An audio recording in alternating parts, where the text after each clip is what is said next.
Assalamualaikum dan selamat sejahtera. Kami daripada kumpulan 11. Nama saya Cahaya Fatia binti Idris, nombor kad matrik I22106219. Saya Nurul Asma binti Muhammad Ramzan, nombor matrik I22106091.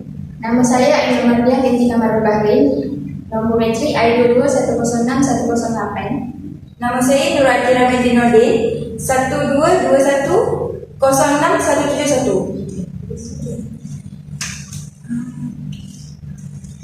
Dia setelah yang dikatakan tadi, kami daripada kumpulan 11. Topik yang akan kami bawakan pada hari ini adalah gerakan Sisters in Islam dan penentangannya terhadap Islam. Jadi kita akan mulakan dengan saudari. Okay, untuk introduction. Sister in Islam atau dikenali sebagai SIS merupakan sebuah organisasi yang bukan kerajaan yang dianggotai oleh sekumpulan wanita yang memperjuangkan hak wanita dalam Islam. SIS menekankan pentingnya untuk mentafsir semula hadis, Al-Quran, kitab dan sebagainya untuk mengikut konteks sejarah dan budaya. Menurut pandangan Sister in Islam, konsep agama yang diwarisi oleh masyarakat hari ini adalah produk yang dihasilkan oleh ulama yang menjadikan pengertian agama dalam rupa syariah yang sempit. Bagi SIS, sesuatu yang sangat malang apabila majoriti umat Islam masih terus dikomunikasi oleh pemikiran dan seruan yang meyakini bahawa corak kehidupan zaman awal Islam itu adalah sebagai contoh yang terbaik segenap lapangan yang dalam kehidupan. Kesudahannya, SIS mendakwa bahawa masyarakat Islam hari ini terus mewarisi kefahaman dan amalan agama, ulama dan bias gender. Seperti contoh, gerakan SIS mempunyai salah satu contoh tokoh iaitu Marina Mahathir yang telah memperjuangkan hak golongan LGBT. Beliau berkata setiap warga negara Malaysia bebas untuk melakukan apa-apa tindakan dan tidak boleh didiskriminasi, termasuk juga golongan LGBT. Golongan LGBT di Malaysia tidak meminta hak tambahan, manakala mereka hanya minta diberi layanan sama rata seperti orang lain. Seterusnya, definisi.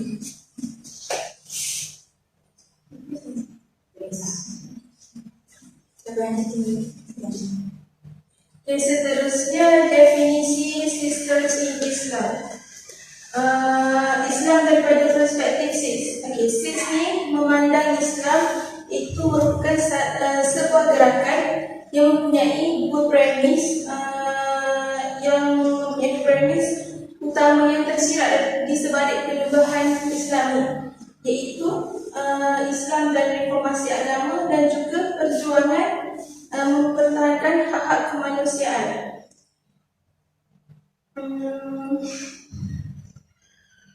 Seterusnya, SIS ni merupakan salah satu gerakan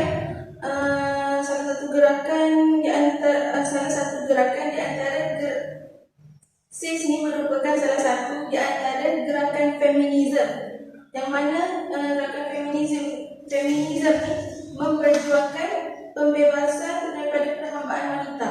Maksud feminisme di sini, feminisme itu suatu gerakan yang meminta persamaan hak wanita dan lelaki, atau juga disebut dengan gerakan kesetaraan gender. Maksudnya di sini feminisme ni dia nak samakan antara lelaki dan perempuan. Seterusnya, SIS ni merupakan sebuah badan organisasi dan bukan kerajaan, yang mana ia terdiri oleh sekumpulan wanita yang profesional yang beragama Islam yang ingin memperjuangkan hak-hak wanita. Seterusnya, latar belakang penyembuhan SIS.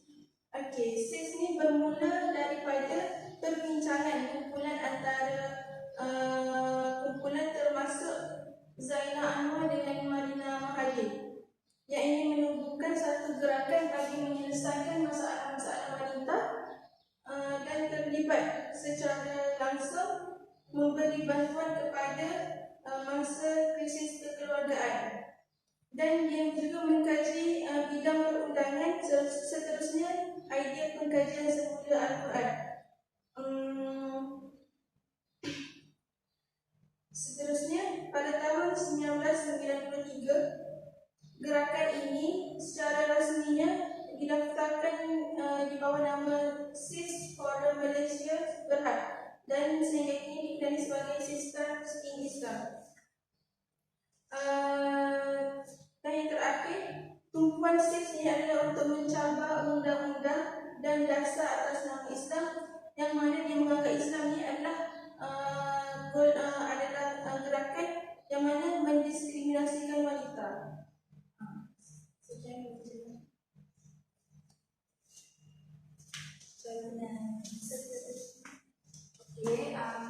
Untuk gerakan SIS,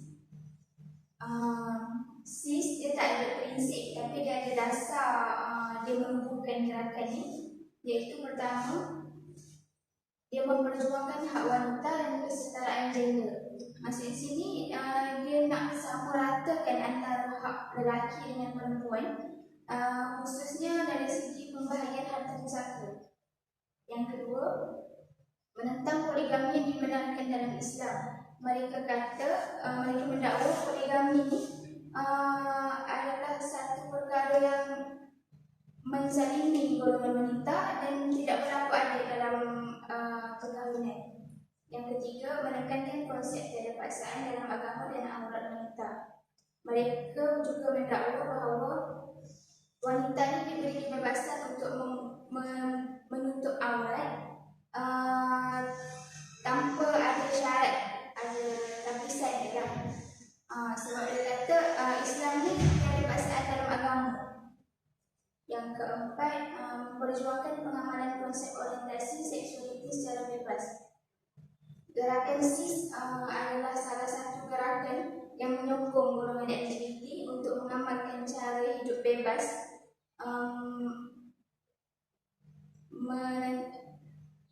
menentang melawanlah syariat Islam. Yang kelima, mencabar kredibiliti ulama dan mentafsirkan Al-Quran mengikut logik akal. Sini dia kata Al-Quran, hadis, kitab-kitab tu semua sudah tidak bersesuaian dengan zaman sekarang, sebab zaman sekarang adalah zaman moden. Lepas tu dia kata hukum hudud juga tidak sesuai digunakan pada zaman sekarang kerana dianggap ketinggalan zaman. Hukum gerakan Sister in Islam. Hukum gerakan SIS ni diharamkan sekiranya perkara yang mereka menentang tu bertentangan dengan syariat Islam. Ni antara tokoh-tokoh gerakan Sister in Islam lah. Boleh tengok orang tu dia macam tu. Dalam penyelesaian, kerajaan perlulah menguatkuasakan undang-undang dengan mendenda RM500,000 atau penjara 10 tahun kepada pihak yang menyebarkan berita-berita yang tidak sahih lah. Yang kedua, para ulama dan pendakwah hendaklah menyampaikan ceramah berkaitan gerakan SIS ni dalam mana-mana program, dalam ceramah mereka untuk atau media sosial untuk perkara ini biar diketahui umum di Malaysia. Yang terakhir, ibu bapa mesti dapat peranan mendidik anak sejak kecil lagi agar mereka tidak mudah terpengaruh dengan pemikiran yang memesongkan akidah umat Islam.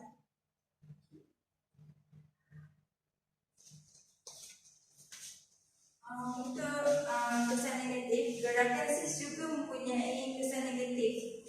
Dekat sini dia ada 5 kesan. Salah satu dia merosakkan pemikiran wanita Muslim. Yang kedua dia memuntahkan akidah seseorang Muslim.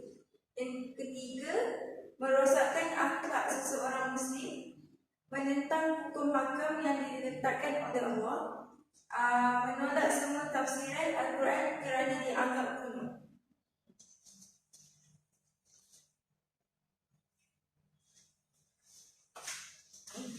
Saya akan terangkan seterusnya, iaitu pelibatan sister Islam ataupun kita ringkasnya kita sebut sebagai SIS dengan institusi luar. Pertamanya ialah International Center for Islam and Pluralism, ringkasnya ICIP, di mana ICIP ini diwujudkan oleh United States of America, US, mewujudkan ICIP sendiri untuk misi ICIP sendiri adalah untuk membina jaringan Muslim NGO dan aktivis Muslim yang progresif dengan cara menyediakan satu medium untuk menyebarkan idea progresif antarabangsa dan pemikir Islam moderat. Jadi dengan satu medium ini dia akan menyampaikan banyak perkara tentang Islam.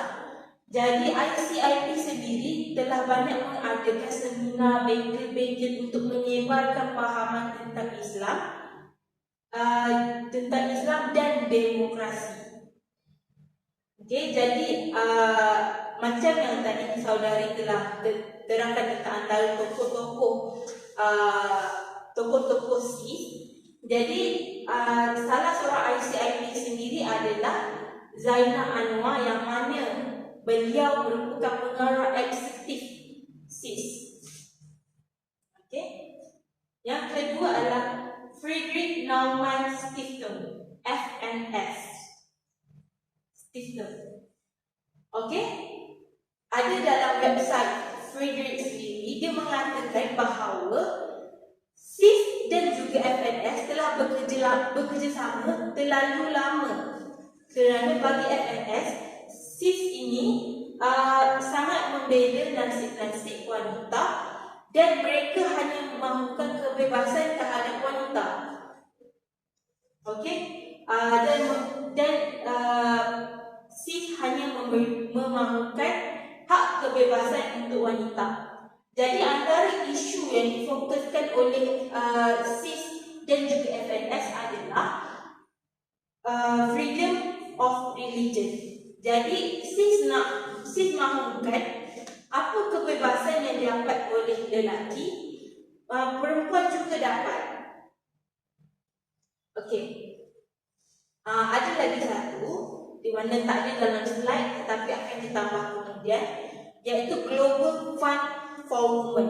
Okey, gerakan Sister in Islam iaitu SIS telah bekerjasama dengan Global Fund for Women telah daripada tahun 1992 lagi.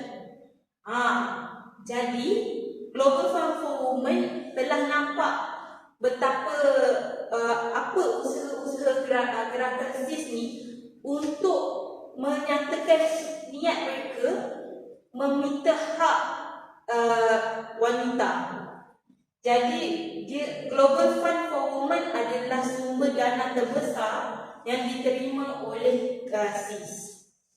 Okey, jadi kesimpulannya kat sini, kesimpulan institut ini adalah minta maaf. Kesimpulan daripada yang kita dapat lihat apabila ada institusi dengan SIS ni bergabung, institusi dan pertubuhan yang bekerjasama dengan SIS ini secara terang-terangan mempunyai agenda yang memperjuangkan liberalisme, kebebasan agama dan cara hidup yang bertentangan dengan Islam, di mana ini terbukti bahawa SIS adalah salah satu wakil Malaysia yang membawa agenda moderate Muslim. Kenapa saya cakap secara terang-terangan? Sebab Global Fund for Women Global Fund for Women adalah satu institut yang memperjuangkan LGBT, feminisme dan hak asasi manusia. Okey. Jadi itu daripada saya.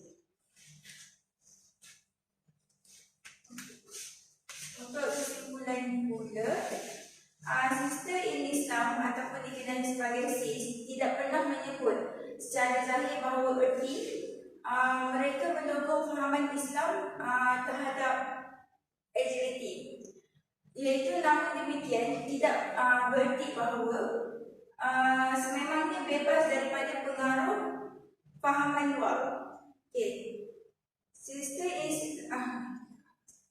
Hakikatnya Islam progres dan Islam liberal yang lahir adalah sebagai sebuah rumusan atau gagasan pemikiran para pemikir yang moderat dalam usaha untuk menjenangkan serta mengharmonikan semula imej Islam yang tercela.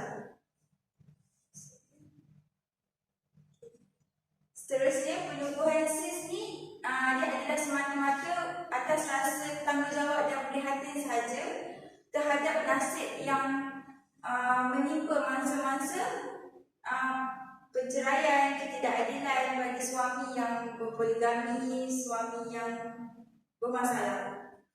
Memandangkan pada ketika itu belum lagi wujud pertubuhan yang membelakan wanita iaitu SIS, maka SIS bersama beberapa orang wanita profesional telah bersatu hati untuk membuka pertubuhan yang bukan kerajaan. Itu saja. Okey, jadi kami dari Kumpulan 11 telah ingin menamatkan pembentangan kami pada hari ini. Kami ingin mohon maaf andai kata ada salah silap daripada slide maupun daripada tutur kata kami. Terima kasih kepada Ustazah Alia kerana mempercayai kami dengan memberikan tajuk ini. Kami akhiri pembentangan hari ini dengan wabillahi taufiq wal hidayah. Wassalamualaikum warahmatullahi wabarakatuh. Sekian, terima kasih. Bye.